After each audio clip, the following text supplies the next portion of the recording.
Hello, folks. Brother D. Roy Cruz, your Life Applications Officer, Cruz for Christ. We won. If they don't, go past Election Day and, create some kind of scam, but Donald Trump winning the election is not only a big win for America, it's a big win for Christians. But also, too, these are the last days. Donald Trump is not going to change that. There will always be abortion. They'll burn down the White House before they let him really change it. There will always be the LGBTQ thing rising itself above heterosexuality and acting like heterosexual people are, on the bottom and we're the tail and they're the head. You know what I mean? There will always be Christian persecution until Jesus comes back. America will never, ever, ever be what it used to be when it comes to righteousness and Christianity. That's never going to happen. I don't care how much Donald Trump, people say he's a dictator, he's a Hitler and all these things. He ain't Hitler dictator enough to put things back. It's not going to go back. What he might do, the only thing Donald Trump is going to do is give us room to breathe. The Democrats have to sit down, the liberals have to sit down for a minute and let us live our lives. Let us live righteous lives. Let us calm down a little bit, and put our country back to normal mode. We are the biggest nation in the world and the most righteous nation in the world, the most Christian nation in the world. Okay, there's no reason why we should be an embarrassment in the eyes of every nation out there. How the heck is the Philippines going to be more Christian than us? How is it with all their fornication and adultery and sleeping around on their husbands and wives? How the heck they going to be more Christian than us? How the heck is they don't even practice divorce? I did a video on it. They don't even practice divorce, which means that everybody that is split up is cheating on their spouse in the Philippines. Okay? Most of the people, if you marry a woman, you have to find a way to get her to leave her country and take her somewhere else and marry her and all like that. Most of the women have been married before, and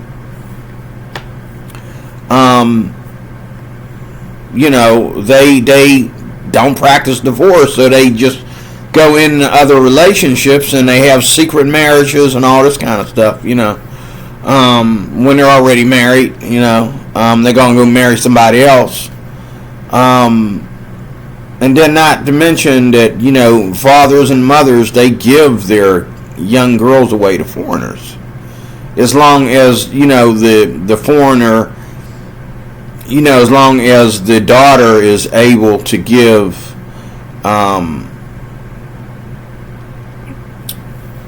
the family reason to believe that the foreigner is going to support their family. So there's a lot of excuse my French, white men that went over to the Philippines because black men don't put. Most Filipino women know not to even come up with that crap with black men. Okay, but they do it to white men all day, 24 hours a day. They just use them like that. And us black men, we're like, look, what I'm saying? Even though some of it's anti-biblical, you buy your wife. Your wife is worthy of being bought. Your wife is, and a lot of these black men aren't even marrying these Filipino women. More white men will go over there and have these fake marriages with these women. I'm trying to get myself to a close of this subject because that ain't what this video is about. But the thing is, the black men go over there, and a lot of them are just over there like the white men, but even more so to just get laid, have sex with, what they call exotic Asia. but the most Asia, or the most exotic of Asia. But Asia exotica is what they go after, and it's exotic, all right. I mean, I thought I knew Asian women, but when I started looking at Filipino culture, it's like, oh, that's where all the pretty women are at. My good Lord, like, wow, they're out. That's where they're at. I mean, there ain't no. I mean, sure. I mean, Chinese women, they work hard to be like really, really, really white. I'm just rambling. They want to look like white people. They want to look whiter than white people, and they seem to be taller. I mean, white Chinese girls tend to be pretty tall lately. I don't know what's going on. Like, years ago, they were small like me, But Chinese girls tend to be tall, whereas Japanese girls tend to be a little bit smaller, and Filipino girls are Filipino girls are definitely, a lot of them are my height and smaller, and the men, oh my God, this is why I can't wait to go. The men, a lot of the men in the Philippines are my height. A lot of them. I mean, a lot of them.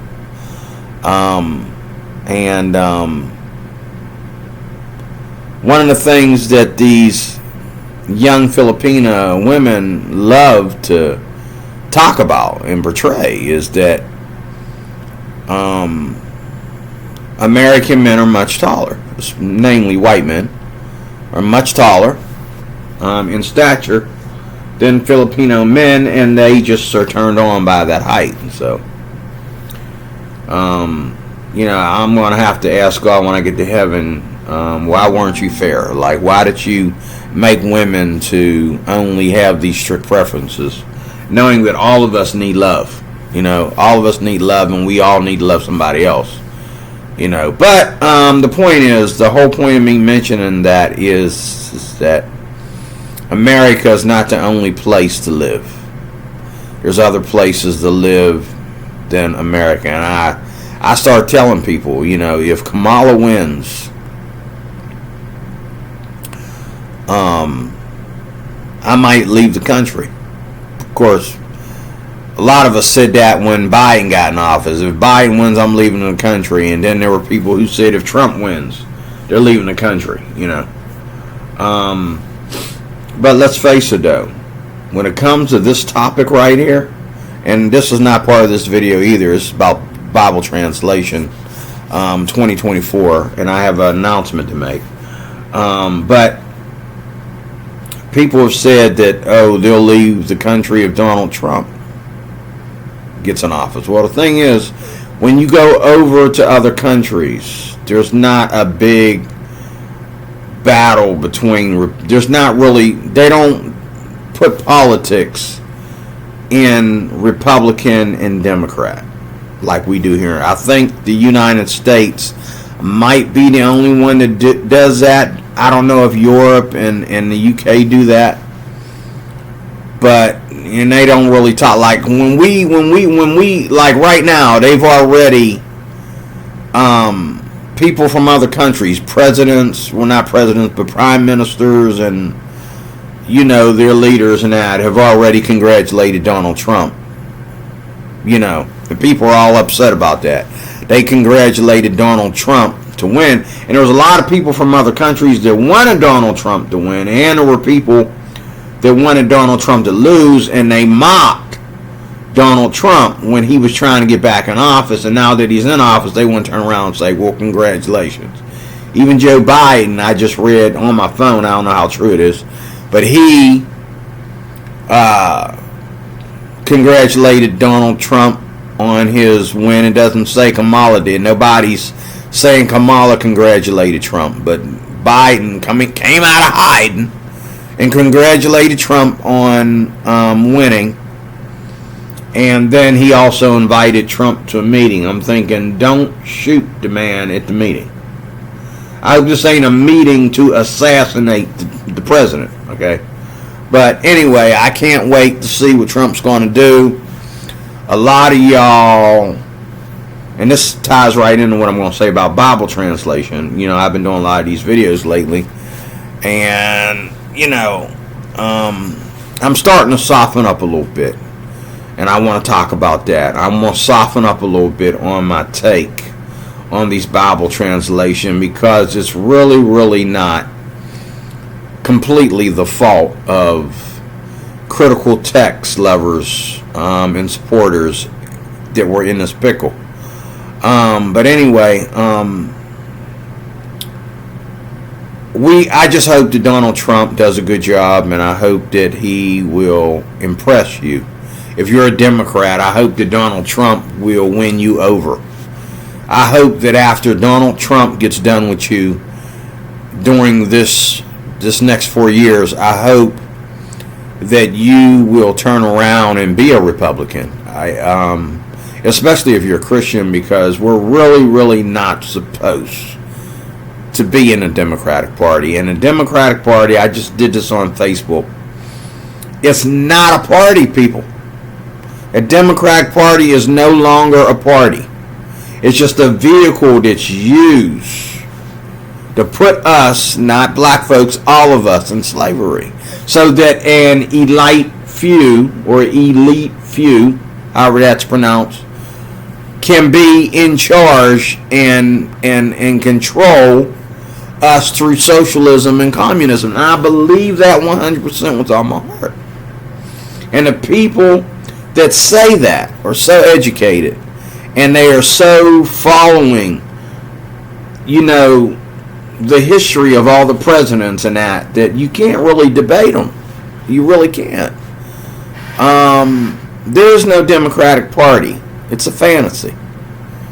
All we have is the Democratic Party, and then we have people who really, really, really are conservative about everything in this country. Okay? How do you be conservative when you are gay? Donald Trump supports gay people that they might vote for him. You know, personally, my opinion, that's one vote that you can shove. Okay? Not that I hate gay people. I don't hate them at all. But I just believe that, how do you be a gay conservative? Do you understand when you say, oh, gays for Trump, you just walk out of conservatism and right back into the Democratic Party? Because there's no such thing as gays for Trump. You're a gay man that happens to be a Republican. Okay? And nobody needs to know that you're gay. But then again, because of how they use race and sexuality to conquer Trump, they wanted Trump to know that we're gay and we're voting for you. You need to make note of that, for your campaign. So I'm okay. I'm okay with that. I mean, Trump's not a Christian, and I think if he was a Christian, he would probably tell him, keep the word gay out of your mouth. I'm voting. I'm going to accept your vote because of your rights to be American civilians. Okay, I'm not voting for. I'm not investing in you because you're gay or you're trans or whatever. I'm investing in you as an American citizen. That's how I invest in you. But if you want to vote for me, why you have to mention the fact that you're gay, I have no clue. But go right ahead, I'd have to tell them. But anyway, here's my video. Getting off of that. I hope you voted for Trump. If you didn't, I'm going to do another video and show you 100 ways to slap you for not voting for Trump. A Christian has no business voting Democrat. I don't care what your tax problem is. I don't care what your economic problems are. Okay? I don't care how bad you want to go to college or how bad you want to get Social Security or end Social Security or make Social Security richer or whatever. You ain't got no goddamn business voting Democrat as a Christian. And you know, again, we don't know, because a lot of us, you know, are supporting things that we shouldn't support. And when we stand before God, God does not show specifics. He does not show specifically who will be rejected. When he says there's going to be people that's going to stand before God, and God's going to say, I do not know you. Okay?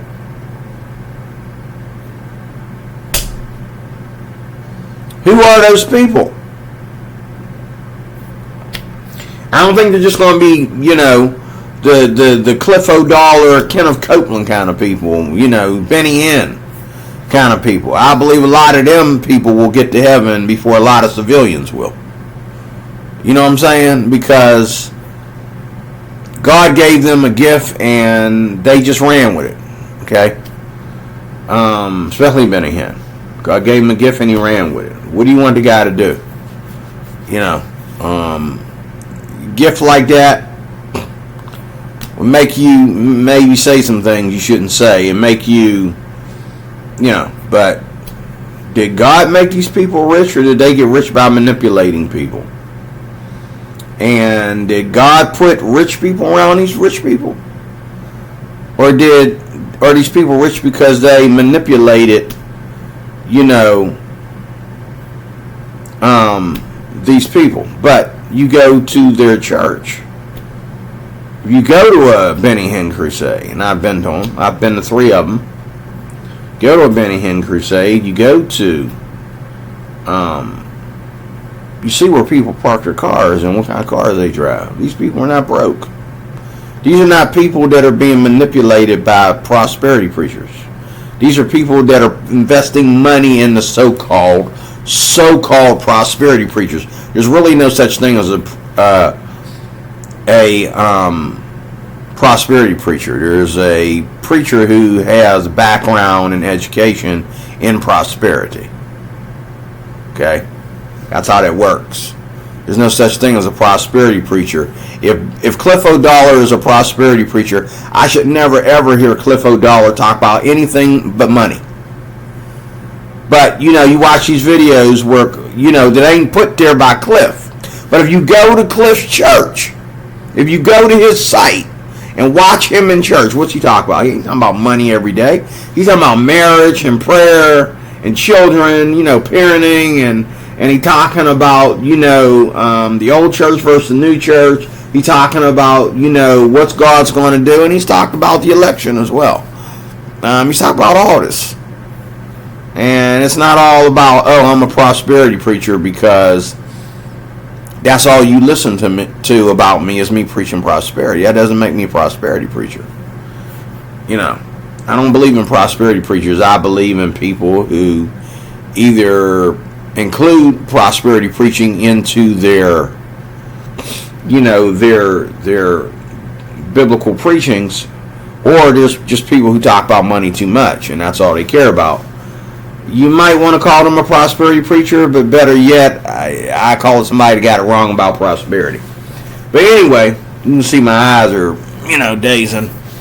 And I've been meaning to go right back to bed, but I'm up, so here it is. Look. This is my new take on Bible translation. I just watched a video by a guy. And this is my problem with again, I've said this a number of times. This is my problem with those that don't read King James. Is 2 things. Number 1,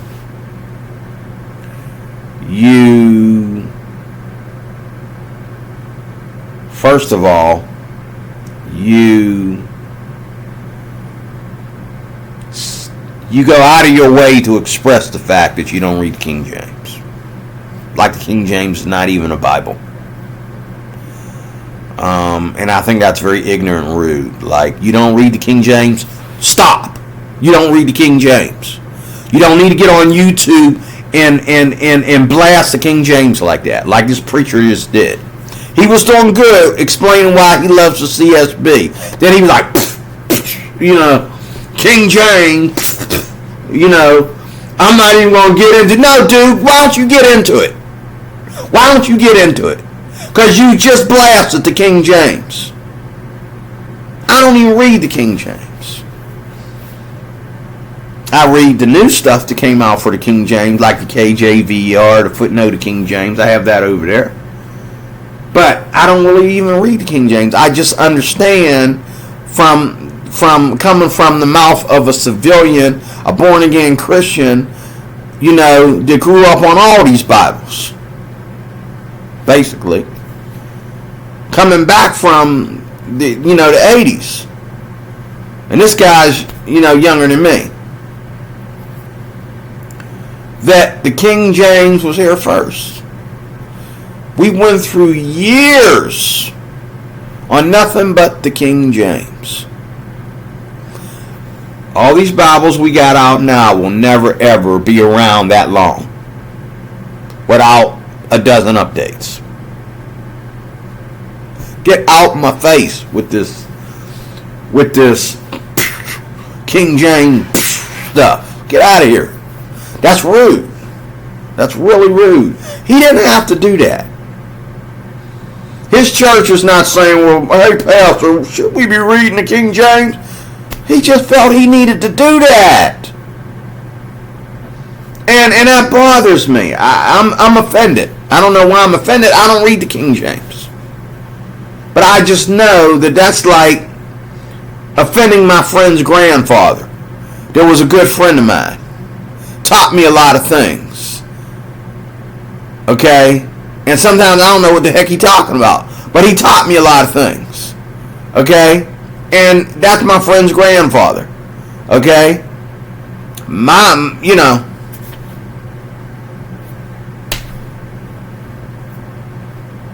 And because I spent, time around their family, if you go saying something bad about my friend's grandfather, I'm be ready to kick you in your nose.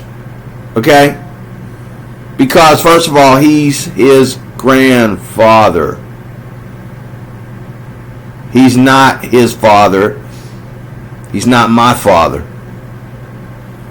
He goes way back in time. He's his grandfather. Times were different. So if he don't like electric cars, don't hate the man for it. You know what I'm saying?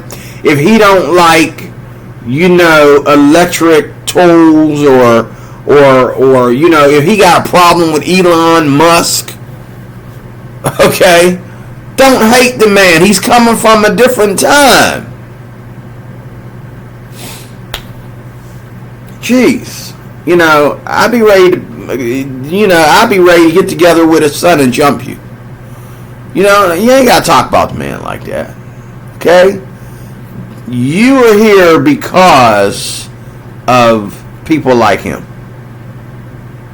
That man laying down with a woman is how we get here. We do not exceed him. We do not skip over him. We are here because of him. Okay? And it's the same thing with the Bible. The Bibles that were here before us.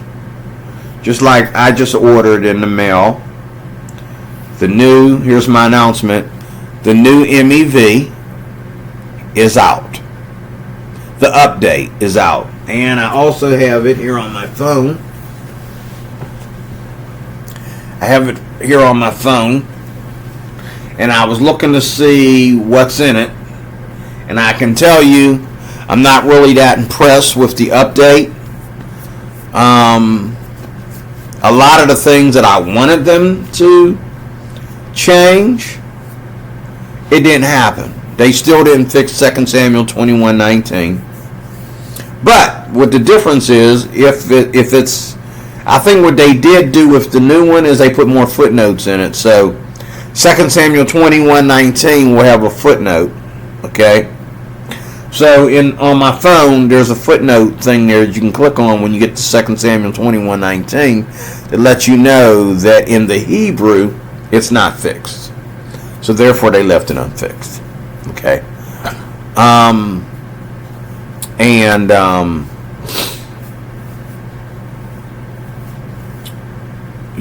it's just trying to say that even though it's a King James Bible, it's not going to put in there what, but that's the problem. It did put in there.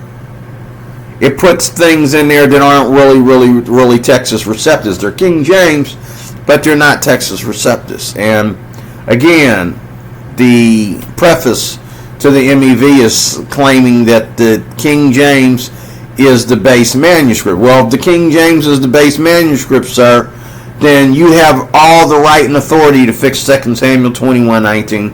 You have all the right and authority to fix, Philippians 2:6 or 2:5 or whichever one it is. Okay, 2:9. Fix Philippians chapter 2. Okay. You have a right to fix everything because you're calling the King James the base manuscript. You didn't say the Texas Receptus was the base manuscript. You said the King James Bible was the base manuscript. Okay, so you should be fixing and Pastor is it Steve Ingram? I'm not gonna go look him up. I could look him up. Is it Scott Ingram? Scott Ingram. Ripped the MEV a new one, and so did he rip the New King James a new one too for things that were good in the King James, and you should have left it alone.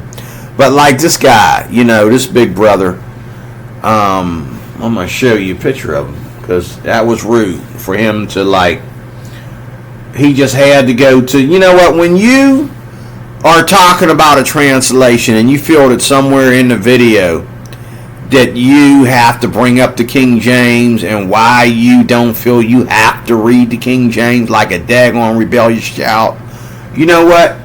That's because you have a conviction about the King James and you feel that you're stabbing the history of the Bible in the face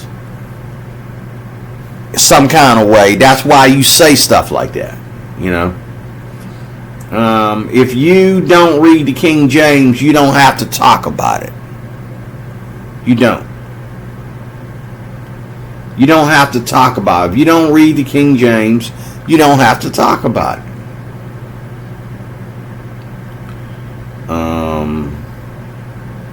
I'm going to go to my history. History.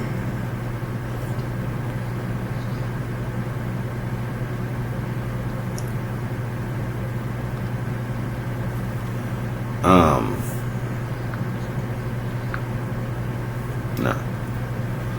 I don't know how to get to my. I gotta get to my.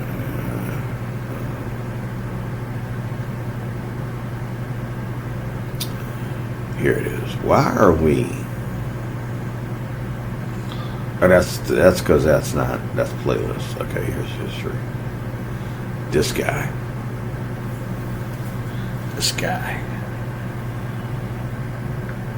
Welcome back to the channel. Today I wanted to talk about a subject that usually I like. If you bring up the subject, I'm running for the hills because I just don't want to deal with it. People get really personal about this subject, very tribal about it, and I don't really like being super dogmatic when it comes to these things. Okay, so let me tell you something real fast about people getting personal and stuff. Okay, people are getting. There's two things wrong here.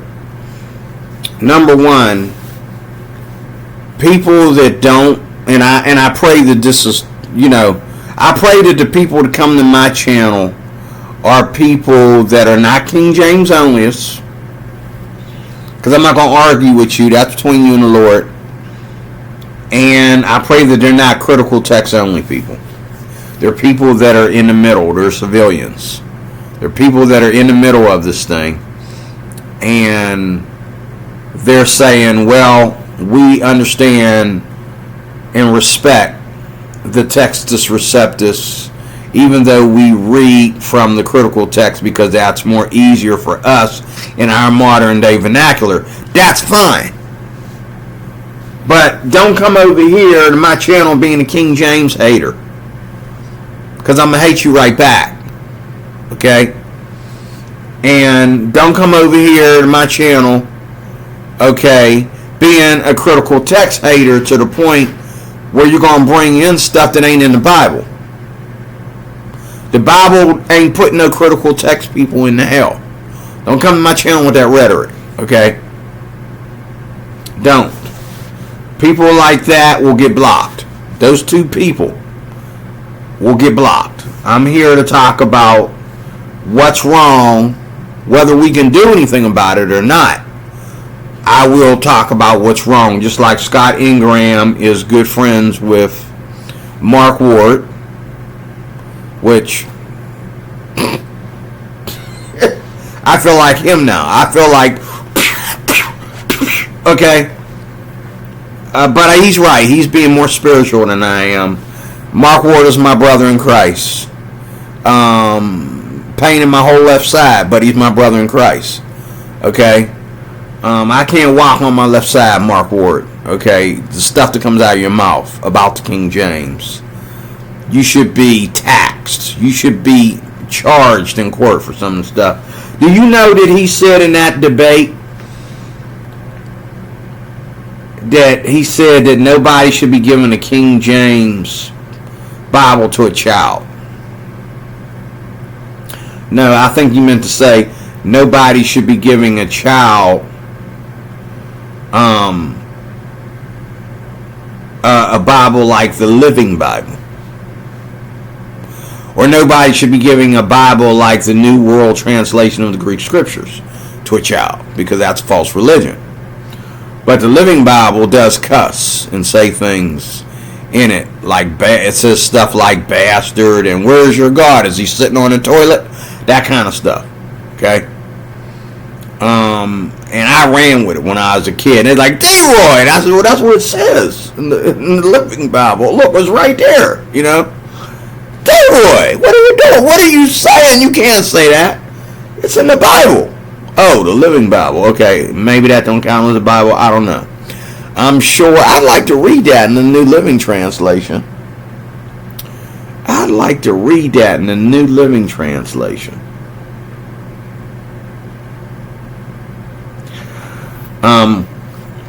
I'd like to.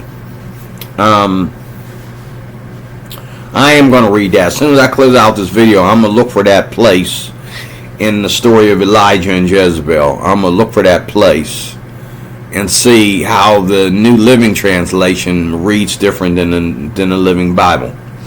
But, again,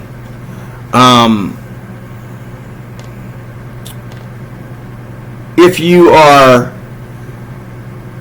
hating on the King James, you're on the wrong channel. And if you are hating on the critical text, you're on the wrong channel. I do believe that, and I will always believe that the King James is more superior than all Bibles out there. You know, when I read the Bible, every translation, when you know, some of you guys, like this guy, he never read the King James. He started off on the ESV. He said that. This guy here,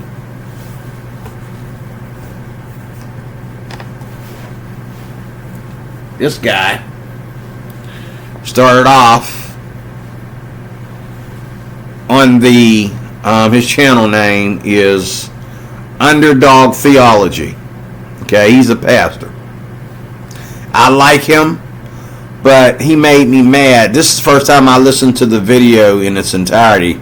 You know, the whole thing to the end. It wasn't until he got down here to the end he started talking about the King James and making, you know, cracking some spunk about the King James, instead of just saying, for those that can't read the King James. Okay, that's all you got to say. You don't have to sit there and go, King James, well, you know, I think that's almost blasphemy. That's almost scorning, and it's wrong. It's biblically wrong. If you don't like the King James, don't read it. But if you feel like you have to address the fact that, you have to rebel against the King James and you have to show that in video, then you are rebelling against the King James then. Now, to me, there's nothing to rebel against. Because if I'm talking to somebody that's King James, maybe even if he's King James only, and I'm reading from the New King James or I'm reading from the CSB, I'm going to agree with him. If he reads more verses than I'm reading, I'm going to say, you know what, you read. And I'm going to take what I'm reading, and I'm going to say, well, I believe that this and this and that, and I love the way it's put out here in the CSB this way, and blah, blah, blah, blah.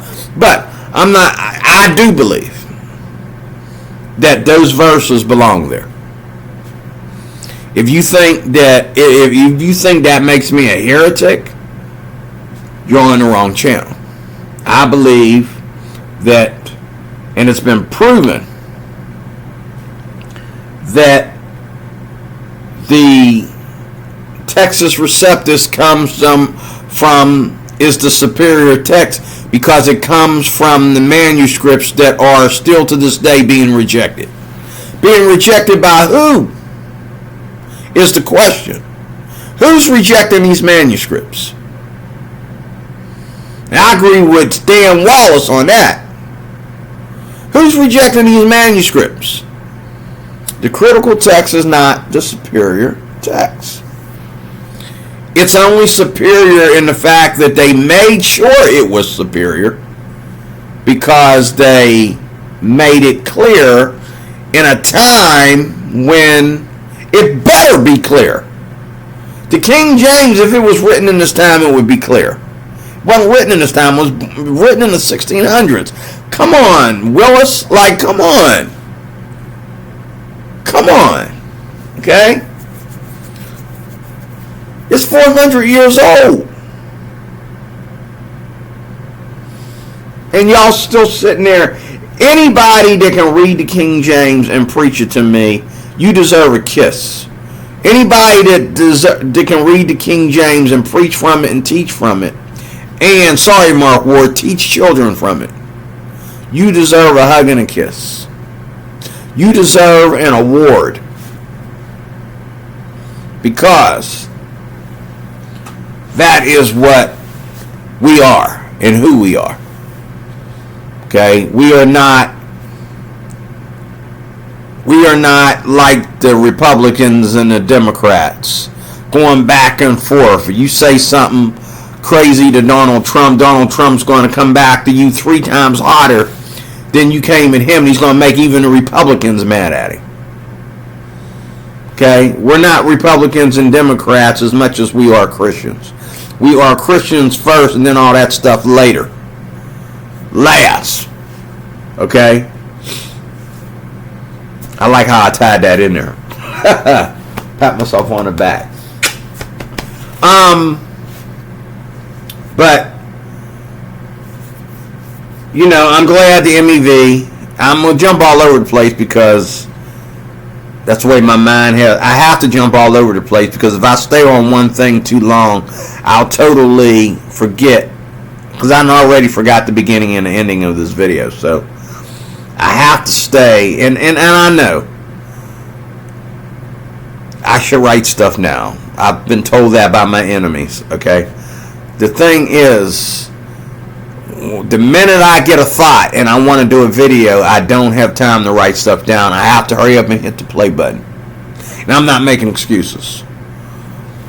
But then again, yeah, I am making excuses because I just want to make these videos and I want to get them out there. But what I could do is write something down and put it away and wait a couple days before I do the video and have it all written down. I could do that. Whatever thought comes to my mind the best, write it down, write it in order, and that's the way you do your videos, and I agree with that. But as we enter in not only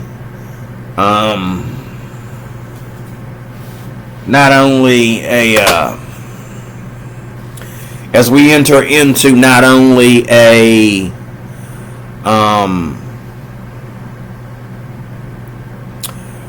new year and a new election. We enter not only into a new election, but also a new year.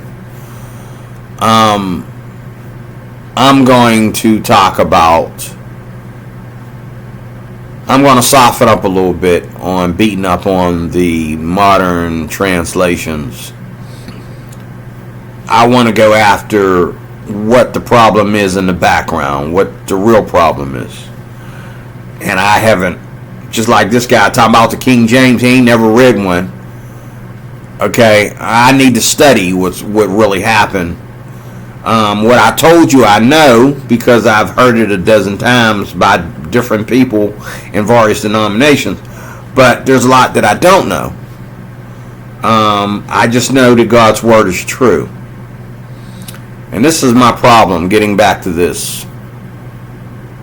And I kid you not, this guy here, with his little rant against the King James, and don't get me wrong, he said that because there's a lot of, because he's run into King James onlyists that have told him, dude, you ain't even right with God if you ain't got the right Bible. He's ran into people like that. Okay? And I admit that make you want to say some things you shouldn't say. But this is the thing. And I'm going to do a short on it too. You can read any Bible you want to read, and this MEV is not the New King James. The New King James, even with the MEV update. Now, I got one coming. I ordered my copy of the MEV update, and I also have a Net Bible coming, and I also have a New American Standard Bible coming. And I just remembered how much I love and miss the New American Standard. And even after I had went back to, I left the NIV, and I went back to the New King James, and I began to stay there this time. There's a friend of mine named Pat Lynham. He's a pastor. He reads from both the New King James and the American Standard. And because he said that one day, I bought this youth Bible, this American Standard. It was a paperback. And that was where I really began to realize the beauty of modern translations. Now, there was a lot of things in the old NIV. Now, what they did with the new NIV, they should have left it, except for that part about the homosexuals. In 1 Corinthians 6:9, they could have left the NIV alone. I like the old NIV. So if I'm going to go back and say that, I don't have a problem with modern translations, really, even though this verse is missing and all like that. If I say that, take me to the old NIV when it first came out. Don't take me to this one I have here in the bookshelf. Because I've read it, and I've read passages that I know how the old NIV brings them out. And that's the problem that you don't understand. Everything.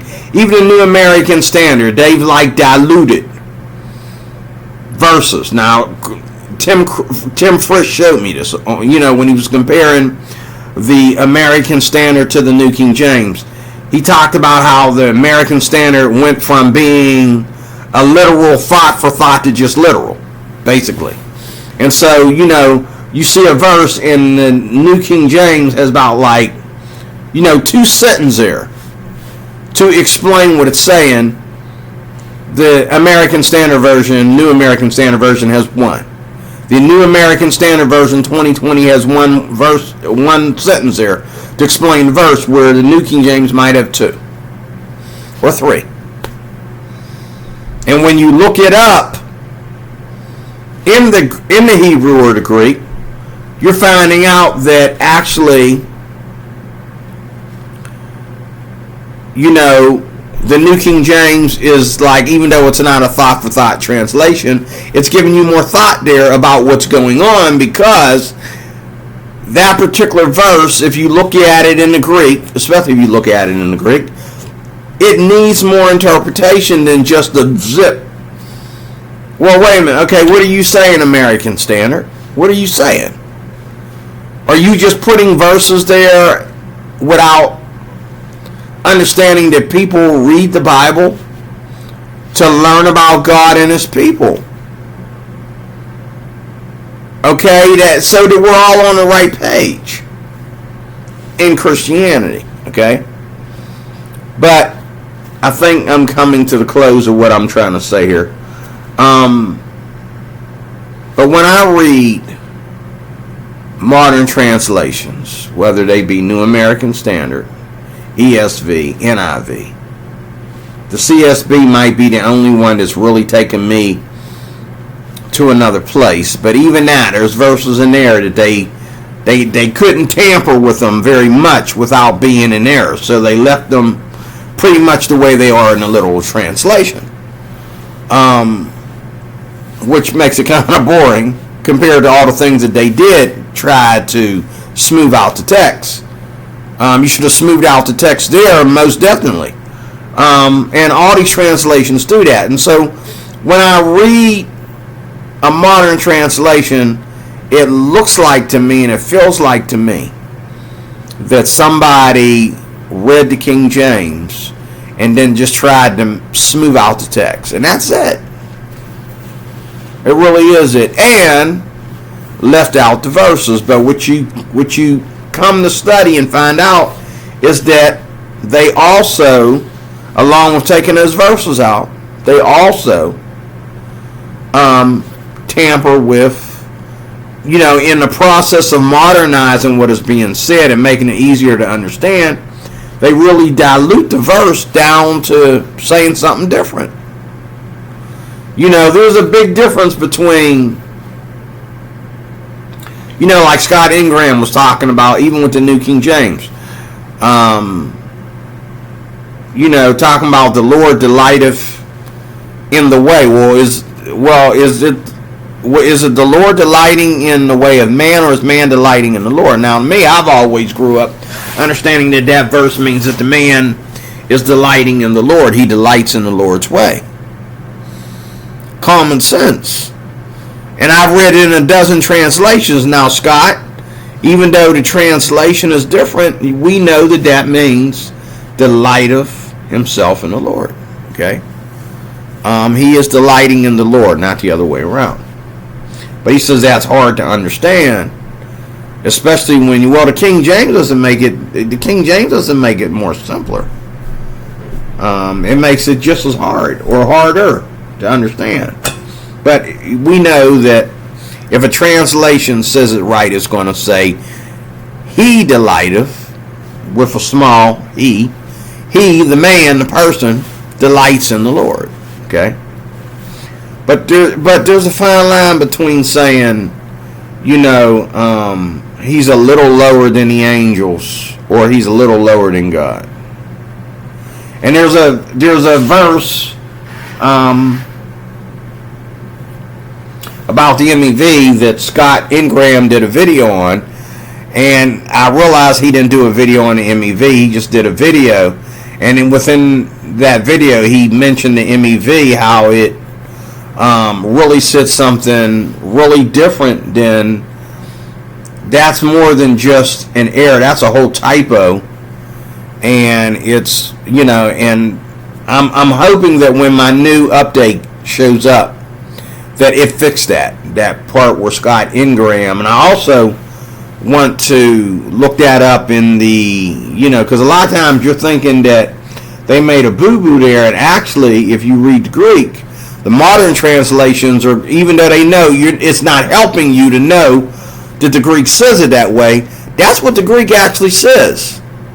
Just like you're trying to tell me that the Hebrew actually does not say that it's, until you get to 2 Chronicles or 1 Chronicles, I think it's 2 Chronicles. Is it 2 Chronicles? I can look it up. I think it's 2 Chronicles 20 and 5. It's either 1 Chronicles 25 or 2 Chronicles 25. But they let you know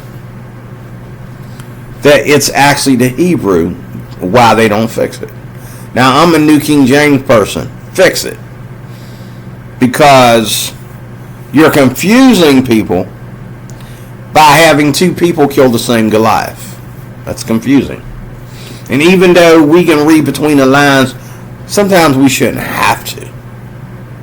Okay?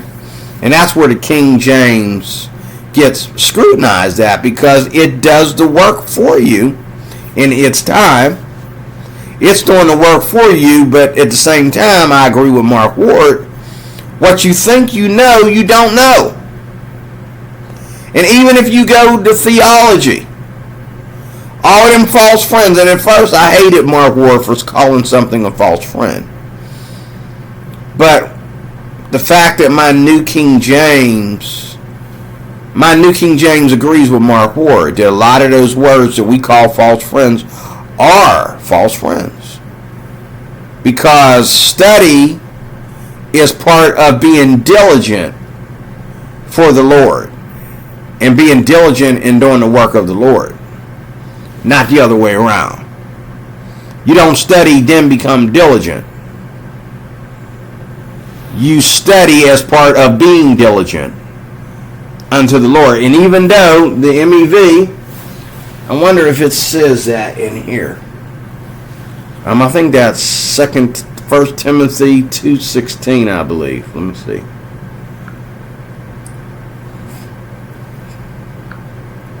Where is it? Let me see if the new updated version has changed that. Did they keep it steady or did they make it diligent? Let's see. Now this is U version, but they say this also has the actual online update of the. Now there's a bunch of them. There's about this got to be number 4 of them. They're calling it the Modern English version. It's not the Modern English version. That is the literal Modern English version. It's something else. But U version made this. And they keep showing ads in this, and I don't like that. Stop. I don't want to learn more. Take me to the actual video. Get me out of here. Why are you holding me here? Why is this holding me? Now, see, I have to.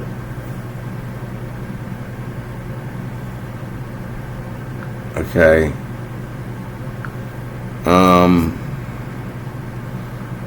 They're trying to explain what the MEV is. I understand it's a military Bible. Okay, that's fine. Can you please let me go back to what I was doing? This is a shame. See, this is a dumb thing with apps. I have to actually exit out of here and start all over just to get rid of this page. Unless, let me see.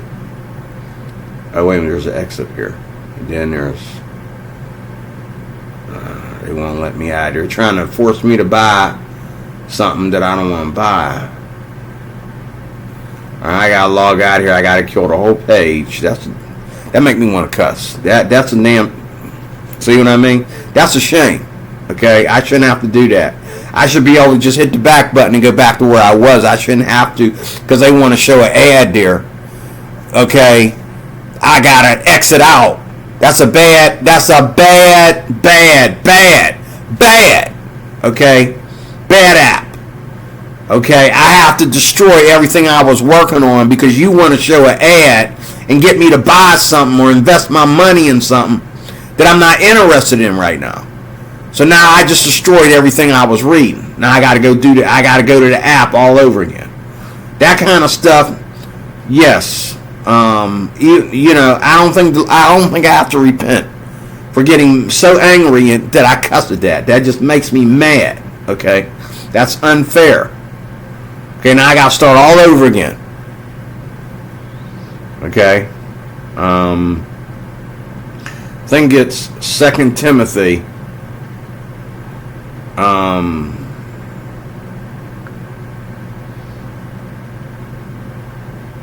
And this is another reason why I believe in having leather and paper. Now, there's a lot of people online, they don't even own a Bible.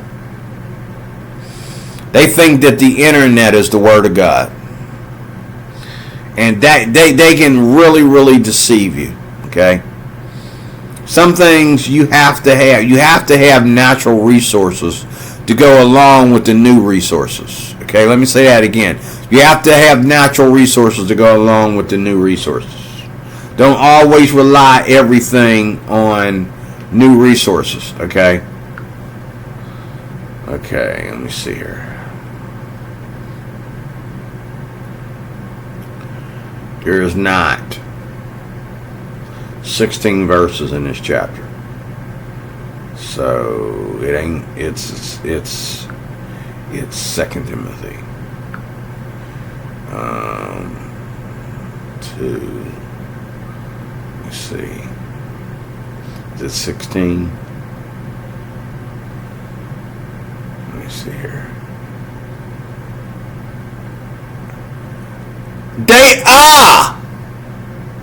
They did change it. It says strive to show yourself approved unto God, a workman who need not be ashamed, rightly dividing the word of truth, but avoid profane and foolish babblings, for they will increase to more ungodliness. So the updated MEV, okay, got rid of the word study. To me, they could have left it alone, okay, because study is part of being diligent, and being diligent is part of studying, okay. What's it say here? It's going to give a footnote. Okay, but avoid profane, foolish babblings, for they will increase in more ungodliness. Okay. They have cross references in here too. I'm wondering if all this is part of the update, or this is just YouVersion. But anyway, yeah, they did. They said strive to show yourself approved unto God. So they translated the word study to strive. Strive to show yourself approved unto God. Okay. But anyway, I'm gonna get out of here. 60 minutes is enough. That's what I'm going to do as we move into this new election and this new year coming up. I'm going to start writing. As soon as I get something in my thoughts, write it down. Okay? Write it down and save, so that when I do the video, it'll be a collaboration of all the things I've been thinking that I wrote down. If I'm thinking about it and didn't write it down, I just need to focus on what I'm thinking about, because I need to focus on what I wrote down, because what I'm thinking about could be all over the place. What I've been thinking about that I wrote down, I've been thinking about it for a while. So, but when I read modern translations, I'm reading.